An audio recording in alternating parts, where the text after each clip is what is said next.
Te cuento que las luces que colocamos alrededor de nuestra casa o bien en el árbol de Navidad significan la luz de Cristo, según la religión cristiana. Anteriormente se usaban velas para representar esa luz, pero conforme el paso del tiempo, estas se sustituyeron por focos, los que conocemos ahora como las lucecitas de Navidad.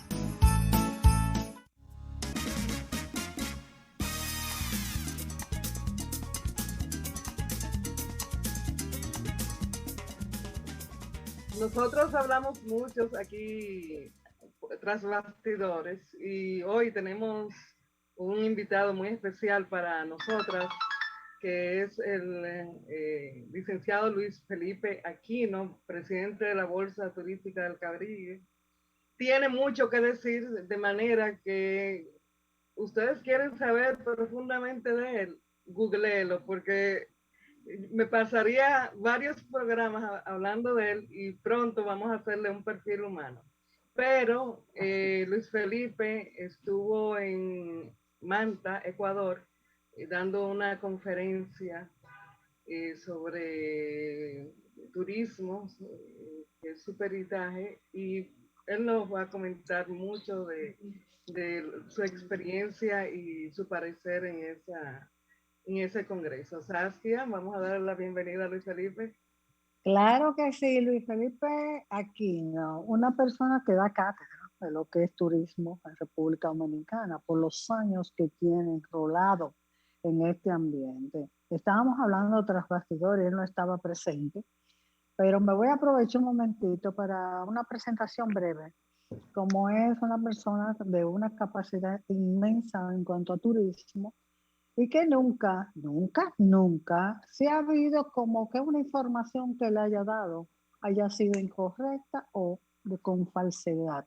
Eso significa que está muy bien orientado y a la hora de informar, pues informa con la verdad y con lo que realmente hay. Hoy vamos a conversar con él porque estuvo en esta conferencia, una de las tantas que ha dado en su larga carrera como presidente de la Bolsa Turística del Caribe, que aún permanece así. Y queremos saber con él, primero darte la bienvenida y después saber cuál fue el tema central, porque tú, donde quiera que va, pues entonces deja muy bien plantada lo que es la República Dominicana, nuestro turismo. Bienvenido, amigo Luis Felipe. Muchas gracias, Saskia, muy amable como siempre, Ana, también a ese dúo dinámico, les felicito por su programa, que tiene mucho tiempo ya con audiencia fija. Ustedes ya creo que superan los 24 años. 22 tenemos. Años. Sí, no es un récord, pero un buen averaje, como dicen. Entonces, sí. En ese sentido, mira, Saskia, fuimos invitados al Congreso Internacional de Turismo que se celebró recientemente del 25 al 28 de este mes en Manta, perdón, en Ecuador. Manta es un pueblo turístico, no lo conocía, con playa, naturalmente no tiene nada que ver con la playa del Caribe, porque es playa del Pacífico, es agua fría, arena marrón, sin embargo tiene una amplia extensión de arena, muy llamativo, tiene buenos hoteles, se quiere perfilar como un destino de congresos y convenciones, lo que ahora le llaman turismo MICE, porque es Meeting, Incentive, Convention, Congress and Convention, y Exposition, o sea, ante Exposition y exposiciones de turismo MICE. En ese sentido, pues fuimos un grupo por medio de la Confederación de Organizaciones Turísticas de América Latina, COTAL, lo que le dimos la preponderancia al evento, porque el evento había un conglomerado nacional muy importante de agentes de viajes, turoperadores, hoteles, pero un pequeño grupo, el presidente de la Asociación Mexicana de Agentes de Viajes estuvo presente el capítulo de Estados Unidos con Gunther Goldberg, estaba presente el capítulo de Canadá de Cotal, estaba pues mi persona y habían de España también y en ese sentido se le dio esa connotación internacional. Pero lo más interesante es que aunque fue nacional y regional, la presencia nuestra, digo, de este grupo, pudo generar un intercambio muy positivo con el sector turístico, pero más bien, Saskia, con el sector de los ayuntamientos, que son el gobierno de la ciudad, de, por ejemplo, en el caso de Manta, el gobierno de la ciudad el, es el alcalde. Luego, en esa provincia, aquí le llaman gobernador, ellos le llaman el prefecto, pero que también tiene incidencia. Entonces, en ese sentido, hubieron conferencias muy interesantes, ellos escuchando, preguntando, aprendiendo, principalmente de México, que es un referente a nivel internacional, porque México es el único país que está en los top 10 del turismo mundial. México en el año 2019, antes de la pandemia, cerró con turistas, un país con más de 45 millones de turistas. México nos lleva a nosotros, yo siempre lo he dicho, como 50 años, porque ellos tienen la calidad de turismo, principalmente son hospitalarios igual que nosotros, son cálidos igual que nosotros, pero tienen un dominio en lo que es el servicio. Uno toma un restaurante, por ejemplo, como el caso de nosotros, vamos, ustedes, tú sabes que van muchas veces a un restaurante. La simpatía, la rapidez, la cortesía del servicio es fuera de serie. Y uno dice, ¿cómo en República Dominicana no puede ser si somos tan cálidos como los mexicanos? ¿Por qué no hay esa eficiencia? Un servicio que a ellos les sale del alma, del corazón, pero son rápidos y siempre con una sonrisa a flor de labio, que eso es muy importante para el turista y para el nacional.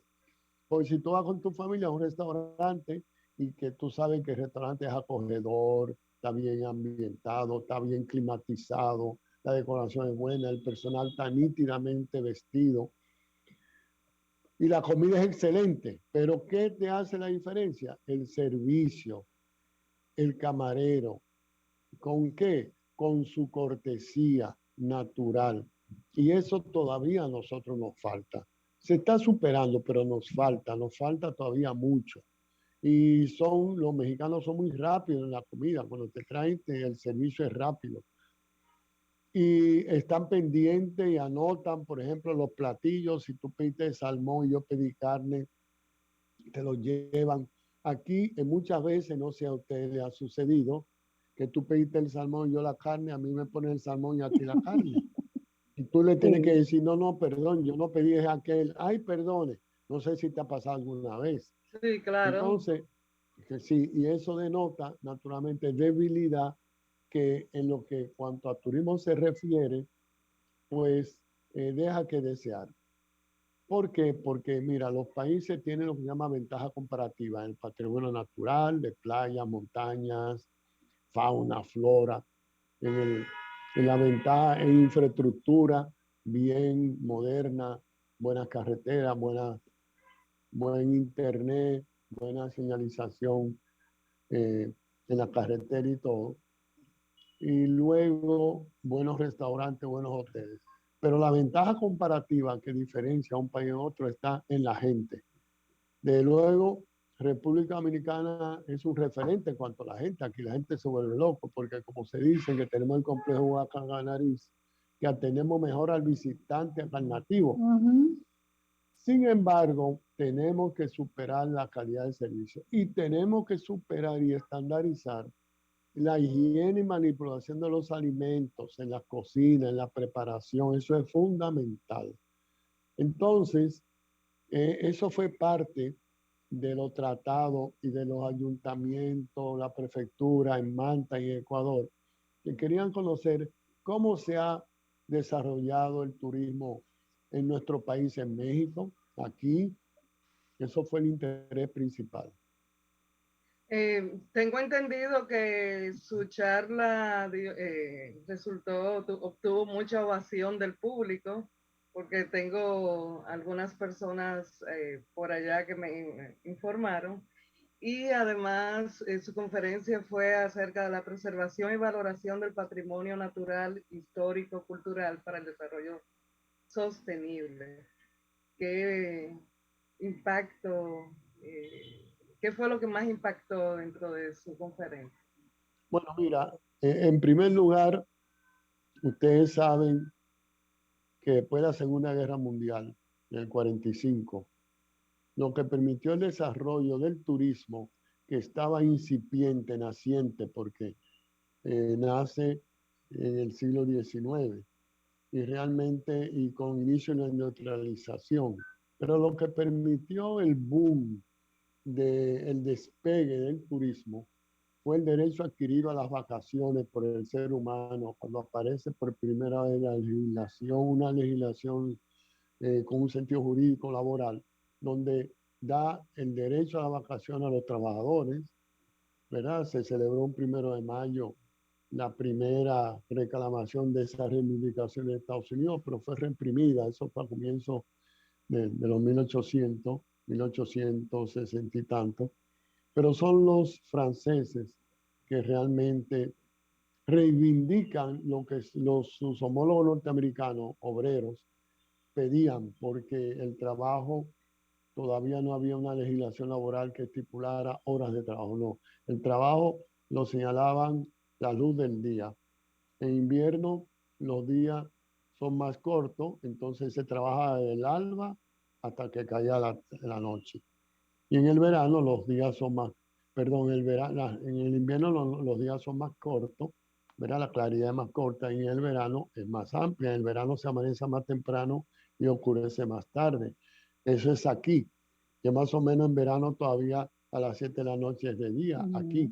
Pero si usted ve a Europa, en Europa a las 9 de la noche es de día. Entonces, el espacio de tiempo era más largo.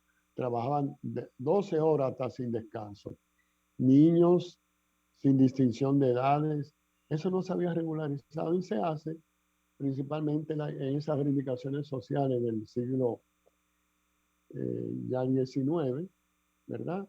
Y cuando un 1 de mayo de 1866 o 64, obreros socialistas organizan a nivel mundial en todos los países, ya en vía que estaban en desarrollo con la industrialización, una gran marcha pidiendo las mismas reivindicaciones sociales de sus homólogos norteamericanos. Ellos pedían a los gobiernos que hubiese una legislación laboral que naturalmente regularizara un horario de trabajo.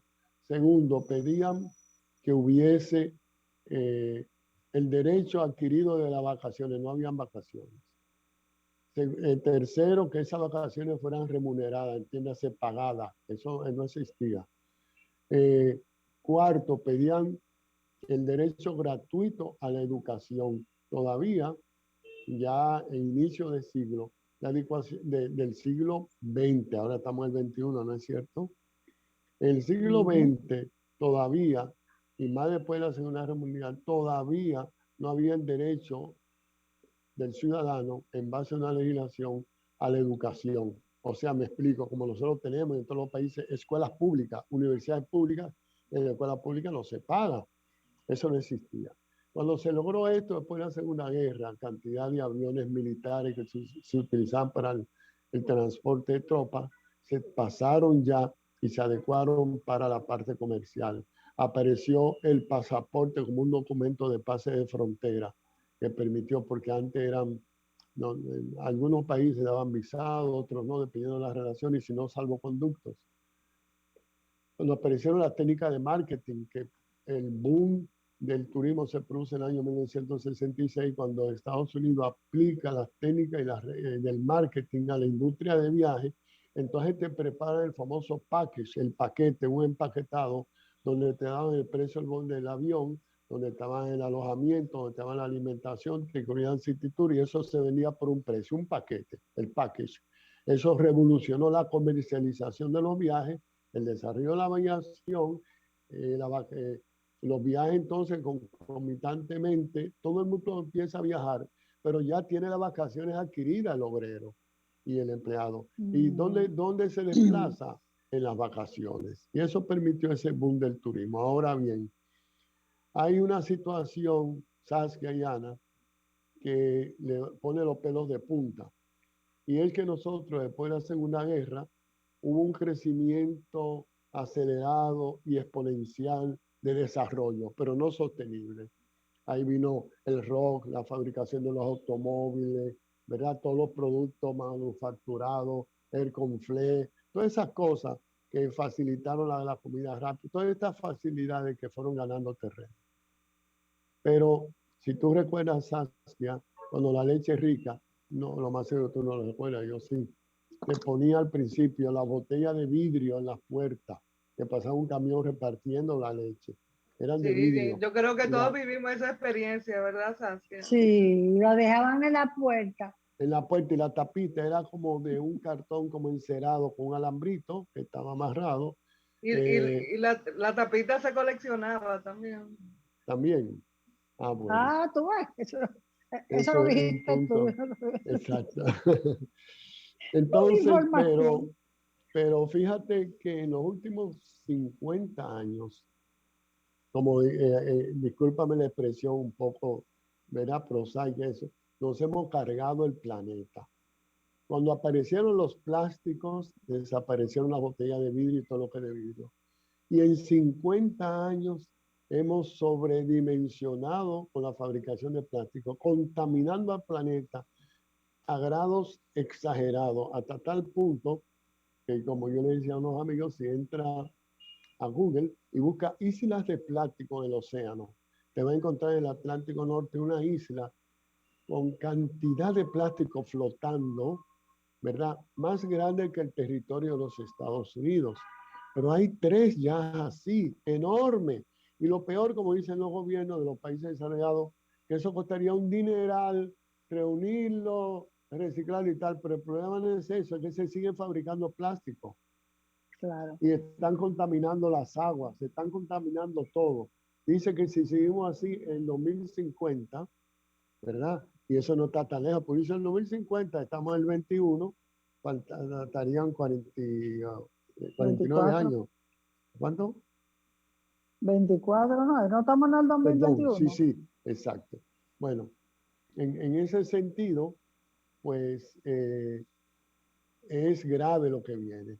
Si no paramos la fabricación de plástico y empezamos a crear conciencia, no solamente dice, mira, que hay recipientes para plástico, para papel, el problema no es ese.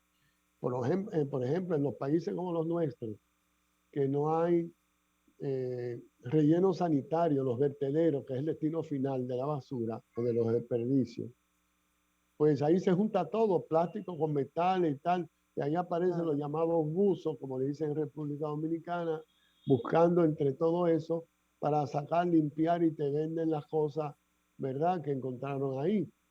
El problema es que la contaminación es grave y eso va a acabar si nosotros seguimos hablando, por ejemplo, en ecoturismo, hablando que hay que desarrollar el ecoturismo, sí, pero hay que desarrollar de manera sostenible. Por ejemplo, en los parques nacionales y en los atractivos naturales como 27 Charcos de Majagua, en la entrada, si te va a visitar los Haitíes, en la entrada deben de prohibir penetrar con botella de plástico y cualquier bolsa que sea plástica.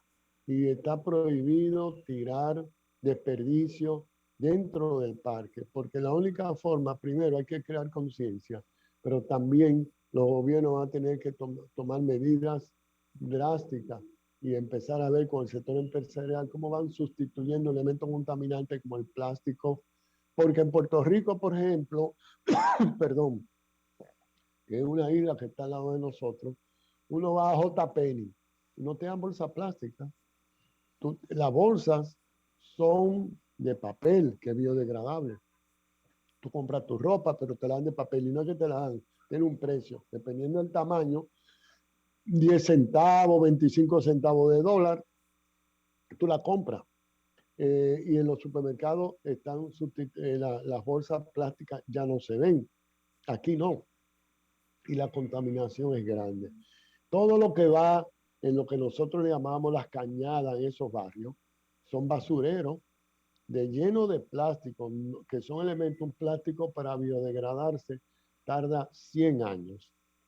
Entonces, la contaminación es tan alta que los océanos se están contaminando. El tema de mi exposición casualmente fue la preservación y valoración del patrimonio natural, histórico, arqueológico y cultural de los pueblos de América para un desarrollo sostenible. Lo que yo hacía, daba una pincelada de la situación, también de lo que está pasando, el nivel de contaminación. Hay unos videos, yo no sé si Ana lo tiene, perdón, que podría pasar el de la niña para crear conciencia.